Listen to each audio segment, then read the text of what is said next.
Assalamualaikum warahmatullahi wabarakatuh. Apa kabar teman-teman semua? Alhamdulillah sekarang kita udah ada di bulan Ramadan. Bulan yang di dalamnya tuh penuh banget keberkahan. Allah tuh menurunkan banyak banget nikmatnya di bulan suci yang mulia ini. Ya alhamdulillah hari ini aku udah ditemenin sama dua temanku, ada Mbak Ena dan juga Fatimah. ya Fatimah dan juga Mbak Ena. Gimana nih puasanya? Lancar? Alhamdulillah sih sampai Lapar sekarang ya, tetap lancar. Kalau lapar gimana ya? Lapar itu pasti, tapi yang penting kan tetap lanjut. Ya, baik. Mbak Ena gimana? Udah ada bolongnya belum? Alhamdulillah sampai sekarang masih full ganda. Berarti belum ada bolong ya, aman ya? Selamat. Utangnya masih nol ya? Nanti tunggu aja. Kalau Fatimah gimana, Fat? Alhamdulillah udah bolong 4. Alhamdulillah. Ya. juga. Kalau Fatimah selama bolong, berarti kan kalau bolong kan pasti dong kita nggak boleh puasa ya kan, nggak boleh sholat juga. Terus ngapain, Fat? Ya diganti sama amal ibadah lainnya. Mhm. Ya kayak misalnya murojaah, dengerin kajian, kayak gitu-gitu. Terus kalau misalnya murojaah gitu megang mushaf nggak? Kalau misalnya megang mushaf kan kadang namanya hafalan tuh nggak selalu lancar ya. Ya, Jadi bener sih, kadang ha. ketika kita murojaah ya sambil buka Quran juga untuk mastiin hafalan kita bener apa enggak sih gitu. Nah, ketika lagi kayak gitu ya tetap megang, cuman nggak yang bener-bener megang langsung. Jadi misalnya dialasin Jilbab gitu ya, ya. kayak gitu. Oke. Kalau menurut Fatimah nih, Fatimah dulu ya. Sekarang aku minta pendapatnya Fatimah nih. Membaca Al-Quran selama masa halangan atau masa haid itu seperti apa sih kalau buat cewek? Barangkali kan teman-teman di rumah nih masih ada yang ragu. Aku tuh lagi haid nih, lagi halangan, tapi aku pengen baca Quran gitu kan. Itu boleh nggak sih gitu? Kalau menurut Fatimah gimana? Ya jadi sebenarnya kalau secara secara hukumnya kan sebenarnya mutlak wanita yang lagi haid itu nggak boleh megang kan. Cuman dengan beberapa niatan dan alasan tertentu itu bisa boleh. Oh gitu. Contoh niatan atau alasan tertentu tuh maksudnya gimana? Ya contoh misalnya dia itu kan ada tuh bener-bener kalau misalnya bener-bener yang nggak boleh baca gitu, maksudnya baca bil goib gitu kan. Nah itu boleh dengan alasan perlindungan diri, misalnya dia mau baca Al-Falaq, Anas untuk sebelum tidur kayak gitu-gitu. Oh, Atau gitu. enggak dalam hal pelajaran, dia belajar mengajar, belajar tahsin kayak gitu. Itu diperbolehkan untuk membaca Al-Quran Iya. gitu. Mungkin dengan syarat tetap tidak memegang mushaf gitu ya? Nggak megang ayat Quran secara langsung. Oh gitu. Sip, baik. Kemudian kalau ini nih, kalau setauku kan kalau selama bulan Ramadan kan memang kita diminta untuk memperbanyak tilawah gitu nggak sih? Iya, Nah, benar. kalau Mbak Ena pribadi emang naik banget nggak?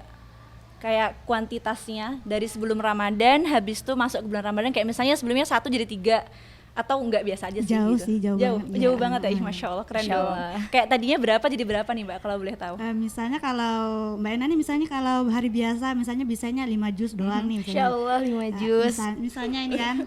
Habis itu kalau Ramadan tuh kayak bisa dapatnya alhamdulillah tambah 2 kali lipat dari itu kayak Oh gitu. iya, Iya. sampai 2 kali lipat, berarti kayak sehari bisa sampai 10 juz. Iya, Masya Allah. Masya Allah. Kasih tahu dong ininya Itu kapan aja Mbak bacanya? kayak kapan aja bacanya, habis itu kayak tipsnya biar kok bisa itu manage waktunya gimana tuh, kok bisa dapat 10 juz, kan nggak mungkin kan kayak 10 juz kali duduk gitu kan nggak mungkin banget ya, kayak pasti ada capeknya gitu kan. Nah itu Ada gimana berhentinya, cara ada manage istirahatnya. waktunya, benar, gimana cara manage waktunya untuk sehari itu bisa 10 juz? Intinya kalau ada waktu, kalau biar di hari biasa nggak Ramadan biasanya kan kita lebih ke aktivitas yang misalnya banyak megang HP-nya atau nonton atau Bener sih. Iya bener banget. scroll TikTok kayak gitu. Iya, Tapi kalau bener. bulan Ramadan tuh kayak punya waktu tuh kayak Sayang gitu ya sayang Mbak. gitu, lebih fokus ke ibadat termasuk tilawah gitu. Ya Oh, udah gitu. yang biasanya nonton TikTok misalnya sampai setengah jam ini, ya udah kalau di hari Ramadan tuh nggak ada lagi buka TikTok, paling cuma sekedar lihat informasi doang kayak gitu. Jadi kalau ada waktu kosong itu ya Langsung udah buka Quran. Kosong lagi, buka Quran, kosong lagi, buka Quran gitu ya? Kecuali kalau waktu tidur capek atau lagi bener-bener nggak mood atau lagi ini, ya udah gitu. Tapi kalau udah waktunya nggak ada ngapa-ngapain, yang biasanya ngobrol atau gibah atau gimana, ya bukanya Al-Quran kayak Masya gitu. Allah, gitu. Masya Kayak Allah, berarti kayak diganti ya. emang apa ya, vibe-nya beda ya kayak antara Beda bulan banget, Ramadan ya. sama bulan selain Ramadan beda Semangatnya ya? juga beda gitu. Keren sih, keren. Oke, berarti sebenarnya tuh kalau gimana cara ngatamin Quran banyak dalam 1 bulan tuh nggak ada tips khusus ya? Yang penting ngaji gitu ya? Iya. Iya kan? Yang penting just do it aja sih. Iya, just do it. Oke, baik. Jadi kayak misalnya tipsnya ini harus apa dulu gitu nggak ada ya? Nggak sih, Pokoknya selagi ada waktu kosong Iya, kita pakai itu buat baca Al-Quran. Intinya memaksimalkan waktu yang sebelumnya lebih banyak ke yang nggak penting, sekarang lebih banyak yang tilawah gitu. Oh, Masya gitu. Allah. Masya Allah. Kalau Mbak Ena sama Fatimah sehari-hari maksudnya ngafal Quran nggak sih? Alhamdulillah ngafal walaupun gak banyak. Ngafal ya. Kalau ini nih,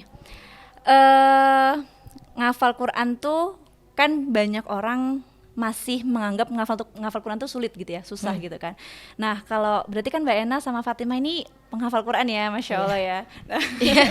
Ya Kak Bida juga ya sebenarnya kan sama Iya, aja. sama aja. Ya kita sama-sama Aja. penghafal Quran gitu ya. Nah itu dulu waktu pertama kali mulai ngafal tuh gimana sih? Siapa dulu nih? Siapa dulu ya? Oke Mbak Ena dulu deh, habis baru Fatimah. Kalau apa namanya pengalaman Mbak Ena ya, ya awal-awal bener ingin menghafal Quran tuh Itu emang bener-bener dari nol ya Kak? dari nol banget. Itu tuh emang kayak agak sulit sih, cuman tuh karena udah ada niat kan. Jadi setiap hari itu ada perbedaan masing-masing rasanya. Misalnya dari hari pertama menghafal tuh kayak berat banget nih, rasanya capek banget. Tapi pas hari kedua atau minggu kedua itu rasanya ya udah kok kayak enak-enak aja kayak gitu gitu. ya. Udah terbiasa gitu ya Mbak Terbiasa ya? kayak jadi oh ini ternyata aku nih sekarang tuh emang tugasku tuh menghafal. Jadi kayak aku tuh emang menghafal, sehariannya menghafal, jadi kayak ya udah emang makananku sehari-hari tuh menghafal Masya Al-Quran kayak Allah. gitu. Makanan sehari-hari. Berarti Iya. bisa tuh karena terbiasa, Terbiasa, gitu ya. Hari iya. pertama, kedua, ketiga mungkin berat, tapi setelah itu akan lebih enak, akan lebih nyaman karena kita sudah terbiasa Iya, sama banget. Al-Quran Iya. gitu ya. Berarti kayak ini gak sih, komitmen sama diri sendiri gak Iya. sih? Iya, Kayak oke aku mau jadi penghafal Quran nih, nah berarti ya udah mau nggak mau, aku harus interaksi terus sama Sama Al-Quran gitu Al-Quran, ya. iya. Kalau menurut Fatimah gimana? Kalau aku karena dulu ketika SD kan basicnya SD Islami ya. Jadi Oh, kan kayak biasanya SDIT gitu ya? Iya, ngafalnya kan juz 30. Itu tuh aku nggak inget sih kayak kapan ngafalnya, kok tiba-tiba udah hafal aja karena mungkin kalau SD itu kita kan ngafalnya bareng-bareng Iya kayak ini bareng gak sih, teman-teman. apa namanya, talaki ya? Iya talaki dari gurunya bener-bener yang dibimbing, bener-bener kayak dikit-dikit gitu kan. Jadi bener-bener ngerasa pertama ngafal tuh waktu SMP gitu. Dan awal-awal yang ngerasa berat gitu karena kayak apa namanya tiba-tiba dilepas dulu ngafal sendiri gitu kan, mandiri gitu ngafalnya, nggak ada yang bimbing, nggak ada talaki, nggak ada teman-teman yang ngafal bareng gitu. Jadi kalau awal tuh pasti berat, cuman ya itu tadi kayak kata Mbak Ena, kalau lama-lama terbiasa, lama-lama jadi enak, lama-lama jadi kayak oh ya emang harus ngafal Quran ya, harus dilanjutin nih kayak gitu. Oke gitu. Berarti ya itu ya, bisa itu karena terbiasa walaupun di awal tuh susah. Dan sebenarnya aku pribadi juga sama sih. Maksudnya di awal aku dulu ngafal tuh ya sampai nangis, iya gak sih? Iya, Dulu tuh sampai nangis iya banget. sih, Iya. ada Iya ayat-ayat sih. tertentu yang di Iya, situ ayat kita tertentu kayak sampai susah nangis. banget gitu. Nangisnya tuh bukan karena mendalami ayat tau atau tapi karena ya Allah kenapa Bener-bener. gak hafal-hafal gitu Iya loh. bener, kok ngafal-hafal gitu ya. Iya. Tapi kan emang ini ya, kalau setiap langkah pertama itu pasti nggak ada yang sempurna kan. Bener, Itu berlaku bener untuk banget. semua hal, nggak cuma di ngafal Quran Ngafal doang. Quran, Pokoknya ya. hal pertama yang baru itu pasti nggak bakal sempurna, nggak bakal langsung bagus, nggak bakal langsung jago lah istilahnya Iya, bener. gitu. Bener-bener ini ya, apa melewati proses dulu proses gitu dulu. sampai akhirnya sekarang sudah berapa Mbak? Mbak Ena, Bisa Fatimah? ganti pertanyaan aja. Kayaknya Sudah aku berapa pertanyaan hafalannya? lain Loh, ya. siapa tahu kan bisa Iya. untuk memotivasi teman-teman di rumah. Ih, masya Allah itu mbak-mbaknya masih muda-muda tapi hafalannya udah Aduh. mantep nih gitu loh. Mbak Ena, Fatimah aja dulu deh. Karena lebih kecil ya. sebenarnya ini jadinya masuk ke definisi hafalan itu sendiri ya. Maksudnya hafalan itu kan berarti yang kita pegang gitu. Kalau pernah ngafalnya sekian, tapi kalau yang dipegang ya sekian gitu. Oh, Itu gitu. beda gitu. Jadi total Tergantung hafalan dulu. adalah sekian. Iya. Terima kasih. Oke, kalau gimana sih kan ada tuh orang ya, kayak aku tuh punya temen gini, aku tuh pengen banget ngafal tahu gitu kan, tapi tuh kayak bacaanku tuh masih jelek banget gitu. Itu kayak gimana sih?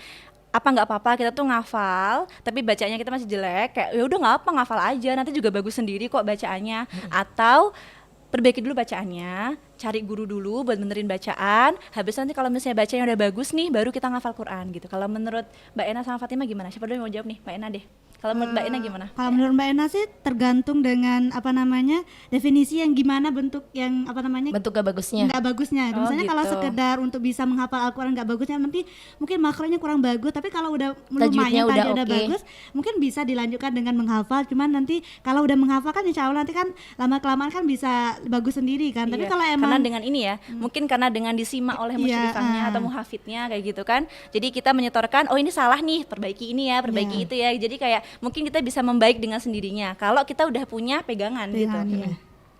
Gitu. Tapi kalau emang benar-benar nggak maksudnya nggak bisa dipercaya untuk menghafal nih, masih belum Masih terbata-bata ngerti. banget gitu ya, Mbak. Itu bisa lebih bagusnya sih belajar dulu. Iya, belajar dulu. Belajar bener. tahsin dulu gitu. Iya, Berarti betul. belajar tahsin tuh menurut Mbak Ena sama Fatima tuh penting banget ya. Penting banget. Oh ya. Penting banget. Oke, jadi kayak itu tuh pegangan sebelum kita ngafal gitu.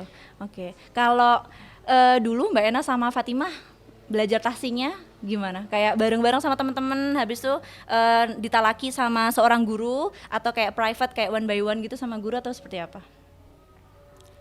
Mulai ini ya Fatimah kayak dulu. nginget-nginget dulu. Gimana Agak lupa ya aku soalnya dulu ya? udah lama. Kalau SD dulu mungkin tetap awalnya ini ya apa namanya tetap diajarin dulu secara klasikal, cuman kan kemudian beda-beda kan pengkelompokannya. Jadi abis itu di private. Di Maksudnya, private, tergantung oke. masing-masing gitu. Berarti dari SD udah belajar kayak tahsin Al-Qur'an tuh dari SD, Masya Allah. Iya, cuman ya menyempurnakan, belum sempurna juga sih. Maksudnya lebih memperdalam lagi ya ketika Memperbagus SMA. lagi Iya. SMA ya. Kalau Mbak Ena pribadi? Kalau Mbak Ena sih sejarahnya ya sejarah. Iya, masa lalu. Ada zaman Masalahnya, dahulu gitu. sebenarnya kalau Mbak Ena ini termasuk orang yang baru mengenal Al-Quran sih sebenarnya, apalagi gitu. termasuk yang tahsin Al-Quran. Itu kalau dikategorikan tuh sebenarnya Mbak Ena tuh belajar apa namanya otodidak kayak gitu. Otodidak? Masya Allah. Tapi sebenarnya Otodidak sendiri. iya. Masya Allah. Sebenarnya kalau dibilang belajar ya. Tahu nggak sih kalau TPQ di masjid-masjid itu ya Oh, iya, belajar benar. belajar kayak gitu. Cuman kadang nggak begitu serius ya Mbak, kayak Cuman kayak disimak aja kalau gitu. Mbak Ena tuh ngaji. kayak punya pengen kayaknya aku tuh kok beda sama yang ngaji yang bagus itu, kok aku nggak kayak gitu dong ngajinya Oh, gitu. berarti itu kayak ini ya?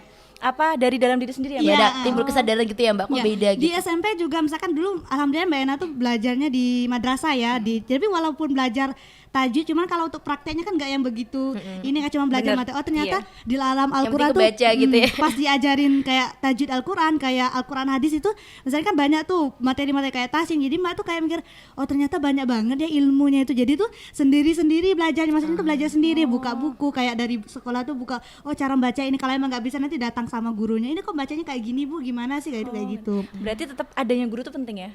Penting banget. Penting. Jadi kayak seotodidak apapun kita itu kayak kita harus punya guru yang buat kita memastikan itu benar apa salah gitu. Iya, Iya, mau iya. koreksi bacaan kita. Karena iya, kadang benar. kita waktu baca ngerasanya udah bener-bener aja gitu, iya, tapi ternyata ada salahnya kalau dikoreksi. Gitu. Gitu, oh ya. Habis itu waktu tamat SMA kan kalau dari SMA tuh kayaknya masih belum begitu bagus kan ininya. Pas tamat- Masih awal-awal belajar awal-awal ya. gitu. Waktu udah tamat SMA alhamdulillah dan ketemu kayak guru, tapi belajarnya tuh kayak tahsin barengan gitu. Jadi di situ yang alhamdulillah Halakoh-halakoh tahsin gitu. Iya, ketemu dari ketemu guru yang benar-benar sudah sanat gitu. Masya Udah Allah. berapa kali sih alhamdulillah ikut kelas, cuman mungkin untuk prakteknya sendiri kalau Mbak Enanya belum begitu istiqomah atau gimana atau nggak tahu mungkin, tapi alhamdulillah udah dapet gitu ilmunya, alhamdulillah. Udah berapa kali Soalnya kelas langsung gitu. ini ya, langsung sama kayak masternya gitu Iya. ya sih sama Yang orang yang udah expertnya bersanad. langsung. Iya, Dan langsung tuh expert. rasanya tuh beda banget dari misalnya minggu ini aku kayak gini nih ngaji, pas udah belajar sama ustadz yang ini nih udah kayak oh ternyata tuh masya Allah aku udah ngerasa sendiri nih, Mbak Ena tuh ngerasa sendiri ternyata Bacaannya jauh banget membaik bacaan gitu ya. Tapi abis itu ngerasain ini gak sih Mbak, kayak ngerasa dapat kepuasan dalam belajar, kayak oh ternyata sangat. tuh ilmu yang aku pelajari tuh ternyata sedalam ini loh, nggak yang cuman di permukaan doang. Nggak gitu. cuma sekedar baca Quran tapi ternyata tuh indah banget gitu Iya, ya. dalamnya Terasa tuh lebih makin detail indah lagi gitu ya. yang bisa dikupas tuntas gitu. Ya, berarti kayak sama ya di awal tuh pokoknya hampir sama sih dulu. Yang penting mulai dulu ya, Iya, yang benar, penting. mulai dulu. Dan kebetulan dulu waktu aku belajar tahsin di awal-awal itu juga kebetulan tuh bukan sama guru yang udah bersanad gitu ya. Jadi kayak ketika aku udah merasa punya ilmu nih gitu kan. Oh, cara baca to seperti ini, cara baca do seperti ini, cara baca fa seperti ini gitu misalkan. Nah, kemudian waktu aku masuk SMP nih, itu kan masuk ke sebuah pondok ya, masuk ke sebuah pondok. Nah, terus sama guru yang jadi pembimbingku tuh kayak salah nggak gitu bacanya, kayak sumpah kayak berarti selama ini aku salah gitu kan. Iya. Itu bener-bener kayak ngulang dari nol. Cengeng banget ya, dan Jadi nangis lagi. Itu bener-bener kayak sebulan digembleng gitu kan sama kayak pembimbing itu. Dia bener-bener nggak gini, nggak boleh masuk hidung, ini yang harus dari sini, Iya, ini betul mah harusnya banget. di sini. Jadi Itu kayak ngerasa nggak tahu apa-apa ya, makin Wah, belajar makin iya. ngerasa nggak tahu, Bener-bener. makin ngerasa minim ilmu gitu. Iya. Jadi kayak ngerasa padi tuh makin berisi makin menurut tuh, jadi oh ya ada benernya sih. Iya. Emang bener sih. Emang Tuh, bener. pas kita belajar tuh ngerasa oh ternyata tuh ilmu tuh luas banget sih, kok bisa-bisanya itu ada materi kok aku nggak tahu dari awal kayak Iya. gitu, dari satu dari dulu aku kemana aja Wei, gitu iya, kan. dari satu materi kok banyak banget pembagiannya kayak Iya, gitu. benar-benar, Oh, benar-benar. Masya Allah gitu loh. Kayak bercabang gitu ya, satu iya. ilmu lah ada kecil-kecilnya lagi. Bener, iya. Apa ya, kita ngomongin apa lagi nih? Oh ya, ini kan berarti kan kayak kayak tadi kan Fatima ngomong ada kepuasan dalam diri gitu kan ketika Ketika kita belajar, kemudian kita kayak mendapatkan ilmu gitu. Kayak puas itu kan berarti lawannya nggak puas gitu kan. Kayak nggak puas sama diri sendiri gitu maksudnya. Ada nggak sih pernah ngerasa Mbak Ena atau kalau nggak Fatimah kayak gitu ngerasa nggak puas sama diri sendiri, atau kalau yang anak muda zaman sekarang bilangnya kayak insecure kayak gitu pernah nggak sih ngerasain Mbak? Kalau dibilang pernah mungkin pernah. setiap kali. Setiap orang masih pernah sih, setiap orang masih pernah. Kayak Cuman mungkin nggak ya? insecure karena apa itu yang Iya, membedakan. yang membedakan gitu. di situ. Apa yang membedakan? Kayak misalnya gini, oke kita punya Al-Quran nih gitu kan, tapi kenapa hal-hal apa yang kadang tuh tetap masih bikin kita insecure? Kalau menurut Mbak Ena sama menurut Fatimah, Mbak Ena dulu. Kalau Mbak Ena sih lebih banyak ya mungkin insecure-nya ya. Kalau Mbak Ena ini udah juga menghafal Al-Quran mungkinnya. Cuma kalau memperhatikan untuk di luar kepalanya hafalan tuh kayak masih aku belum banget nih kayak gitu, kok aku mau pengen kayak mereka gitu loh, yang kalau didengerin baca Al-Quran tuh kayak masih nyambung. Kalau Mbak Ena kan masih proses murojaah kayak gitu. Di situ tuh benar-benar ngerasa aku harus bisa kayak mereka gitu. Karena tuh kenapa sih aku kayak gini, padahal kan umurku udah tua nih kayak gitu, tapi aku masih jauh banget dari mereka kayak gitu. Sering sih kayak gitu. Bacaan juga mereka kok kayaknya kalau baca tuh kayak cepet atau gimana apa, pokoknya bacanya tuh bagus semua, pokoknya dari makhraj, dari semuanya, dari tajwidnya. Tapi kalau Mbak Ena kalau udah kayak gitu kayak masih belibet pagi Mbak Ena sih kayak gitu. Tapi nggak tahu kan orang kayak gitu. Sih kayak gitu. Jadi aku nggak nyaman banget nih, kayaknya ada yang beda nih dari yang aku, kenapa ya kayak gitu. Iya. Berarti kalau aku pernah denger nih kayak sebuah podcast gitu kan, ada Keanu tuh pernah bilang kalau insecure itu tuh wajib. Karena dengan insecure tuh kita bisa jadi lebih baik lagi gitu loh. Nyalasan Makanya untuk berkembang kalau ya. misalnya kayak Tulus bilang jangan cintai aku apa adanya gitu kan. Iya. Karena setiap orang kan memang harus bertumbuh dan jadi lebih baik setiap harinya gitu nggak sih? Jadi kalau menurut Fatimah nih, insecure tuh boleh nggak sih? Boleh banget. Kalau aku pribadi itu kan mungkin tadi Mbak Ena lebih ke pencapaian, kayak ada orang yang udah mencapai suatu skill ya bisa dibilang gitu dia, dan aku belum, jadi kayak aku harus mencapai skill yang dia punya. Kalau Iya, dia bisa bener. aku juga bisa gitu kan. Iya, nah Kalau itu menurut kalau Fatimah? aku awalnya maksudnya merasa takjub banget kok ada orang yang sepintar itu, seambis itu, dia dapat ini itu segala macam, punya pencapaian, punya prestasi yang segudang gitu kan. Tapi kalau dipikir-pikir lagi sebenarnya aku lebih insecure sama orang yang dia itu strugglingnya tuh bener-bener bener-bener dia usahanya tuh gede banget untuk memperjuangkan sesuatu gitu. Jadi kayak tadi kayak ada yang orang hafal sampai nangis-nangis, sampai bener-bener dia tuh udah mencurahkan segala waktu, tenaga dia untuk ngafal Quran, terlepas gimana pun hasilnya, tapi dia udah usaha, dia udah merasakan perjuangan dalam hidup, dan itu yang aku Kepuasan insecure di situ. belajar. Kepuasannya mungkin ya, Bu. Rasa kepuasan belajar. Iya, karena aku kepuasan ngerasa dalam kayak proses. Waktu- kayak terlalu banyak doing nothing, kayak terlalu banyak nggak ngapa-ngapain. Iya, Kayak aku hidup kok kayak datar-datar aja, kok aku kayak nggak betul ngapa-ngapain, banget. aku nggak melakukan sesuatu yang di situ bisa bikin aku Berkembang atau- iya, banget betul gitu. Kok banget aku sih, kayak kalau Iya. berusaha tuh nggak yang ambis-ambis banget, kayak ya udah sekedarnya aja lah, secukupnya aja gitu. Jadi aku lebih insecure sama orang yang dia tuh struggling banget di hidupnya dia gitu, terlepas apapun hasilnya. Tapi sebenarnya kan ada tuh kayak aku nggak adil sih, aku udah usaha segala macam tapi kok pencapaianku nggak segede dia, tapi dia kayak nggak ngapa-ngapain, cuma ongkang-ongkang kaki tapi dapat segala hal gitu. Iya. Tapi justru rasa berjuangnya dia, dia terbiasa untuk berjuang, terbiasa untuk melakukan sesuatu, untuk usaha keras, itu justru sebuah nilai dalam hidup yang gak semua orang bisa dapat gitu. Dan aku insecure banget sama orang yang kayak gitu. Iya banget Yang sih. merasakan kenikmatan dalam berproses ya. Iya, benar. Insya Allah. Oke, Terlepas sip. hasilnya gimana. Terlepas hasilnya seperti apa, dan mungkin terlepas dari privilege yang setiap orang punya Iya, nggak bener. sih? Kan soalnya kan setiap orang memang punya privilege-nya sendiri-sendiri gitu Iya. kan. Kadang buat alasan juga kayak aku kan nggak kayak dia, Iya, jadi aku nggak betul. bakal Iya, bisa Benar. dapetin apa yang aku Nah itu pengen gimana tuh, gitu. Jadi penasaran gimana cara kayak misalnya ada orang nih, aku Iya. tuh nggak punya privilege gitu, kayak ngerasa nggak good looking lah, habis itu nggak pinter-pinter amat, jalan Iya. hidup biasa aja, orang tua bukan konglomerat misalnya kan. Nah Iya. itu kayak habis itu dia tuh kayak menyerah sama keadaan gitu loh. Kayak ya aku tuh kayak gini, aku tuh nggak sukses-sukses amat ya karena aku tuh nggak punya basic yang mendukung, bisa dibilang kayak gitu. Nah itu gimana? Kayak kalau misalnya nih diharapkan dengan orang yang seperti itu gitu, kayak itu Iya. bagaimana cara menyikapinya? Menurut Kalau menurut Fatimah deh. Ya, menurut kalau Fatimah dulu. buat aku itu berarti kembali lagi ke definisi privilege itu sendiri ya. Itu privilege yang apa kata society yang misalnya kayak pinter, cakep, kaya, good looking segala macem. Karena gini, privilege itu kan nggak selalu tentang harta, nggak selalu tentang Iya rupa sih, kan, bisa tentang apa namanya, mungkin dia hatinya lembut, dia ketika ke orang itu dia care, terbiasa sosialnya bagus. Tapi itu kayak bener banget sih gitu-gitu. itu. Care ke orang itu adalah sebuah privilege yang nggak semua orang Nggak punya semua dan orang. aku iri jujur. Iya, iya kayak ada orang yang bisa peka sama orang lain, sama perasaan Iya. orang lain, gitu, yang bisa memahami sekitar, yang bisa peduli sama lingkungan sekitarnya, nggak cuek kayak gitu. Itu sebuah privilege yang orang tuh nggak sadar itu privilege. Orang mikirnya, iya. oh kalau privilege itu ya dia kaya, dia good taunya. looking gitu kan. Oh iya.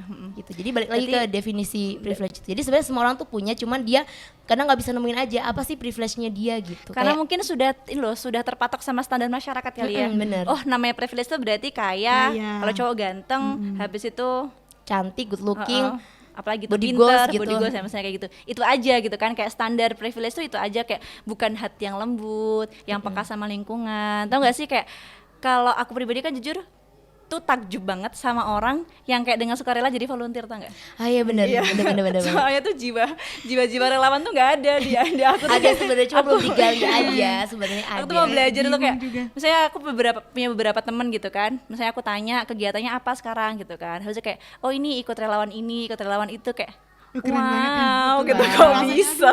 Bisanya apa sih kayak itu, kok mereka keren banget. Tapi kan jalan hidup orang juga beda-beda. Mungkin emang dia jalan hidupnya adalah terlahir sebagai seorang volunteer, tapi mungkin kita mengambil jalan hidup yang lain gitu. Bukan berarti Enggak, kamu bilang apa tadi? Apa Kan tuh? ada Kayaknya nggak jadi, nanti aja di balik layar. Oke, lanjut dulu ya. Oke, lanjut dulu. Berarti intinya gitu ya, setiap orang tuh punya privilege ya.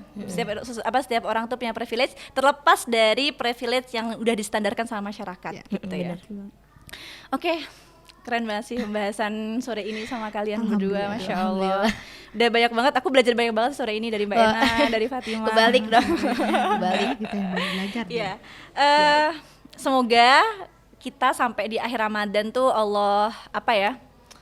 Allah mudahkan, Allah ridhoi Allah setiap istiqomahkan, dan juga Allah terima ya semua Ya, amal-amal amin, kita yang amin, tadi Allah, Mbak itu Ena yang bilang tilawahnya bisa sampai 2 sampai 3 kali lipat segala macam habis itu kayak siapa Fatimah yang selama Ramadan ini udah ada beberapa bolongnya ya, jadi kayak maksimalkan waktu buat kajian, buat meroja, itu Masya Allah banget sih. Mungkin itu juga sebuah privilege loh, yang nggak semua orang tuh kebuka hatinya buat melakukan amal-amal soleh di bulan Ramadan. Iya kan? Iya nggak Iya sih? sih. Iya bang. Orang Itu mikirnya kayak- ketika dia udah dapat keterbatasan untuk tidak melakukan sesuatu, dia jadi ya udah nggak usah ngapa-ngapain Iya, gitu. benar. Dan Kan alhamdulillah aku ya kayak, nggak sholat, kan aku nggak puasa, ya udah gitu. Ya udah ya, oke, drakoran gitu nggak Kayak sih? tiktokan gitu.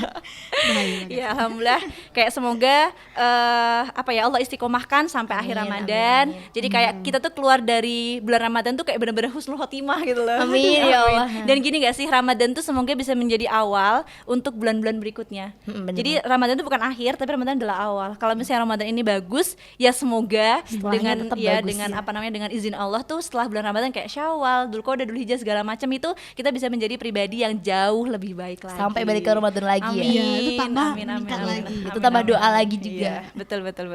Terima kasih banyak Mbak Ena, Fatimah, Iya, luar sama-sama. biasa sekali sore ini. Ya mungkin aja teman-teman kayak sharing kita sore hari ini. Terima kasih banyak udah nonton video ini. Semoga yang sedikit dari kami bisa bermanfaat. Amin, Dan juga apa ya, kita bisa bareng-bareng menjadi pribadi yang lebih baik lagi. Amin. Itu aja dari kami. Terima kasih banyak. Wassalamualaikum warahmatullahi wabarakatuh.